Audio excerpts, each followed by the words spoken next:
On ne peut séparer la connaissance vraie du Christ de la connaissance de Dieu lui-même. Le Christ est le Seigneur, et nous croyons qu'il est le Fils de Dieu, et qu'il ne se confond ni avec le Père, ni avec l'Esprit, qui nous envoie au nom du Père, que nous avons reçu à notre baptême. Et c'est ainsi que nous avons été conduits à exprimer notre foi, et de ne pas nous faire illusion.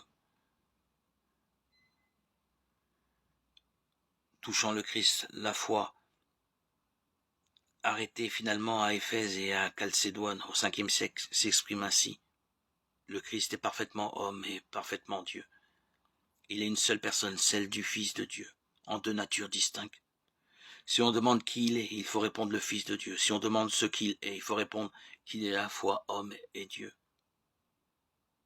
Ainsi, à l'arrière-plan du Christ, Fils de Dieu et de sa personne, nous distinguons les deux autres personnes, le Père et l'Esprit Saint, qui ne sont avec le Fils qu'une seule nature divine, un seul Dieu. Comment traduire autrement ou mieux ce que l'Écriture laisse entrevoir de cette vie divine? Lors de l'Annonciation, lors du baptême du Christ, lors de la scène du Tabor, à la veille de la Passion, au cours de la scène, au moment de la mission. C'est dans le Christ et à travers lui que Dieu, que nul n'a jamais vu, se révèle à nous. Et la révélation de Christ nous révèle elle-même que le Christ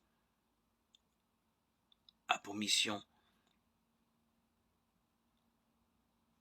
de se révéler à nous par son être, par sa vie, par ses actes, comme le Dieu unique, le vrai Dieu,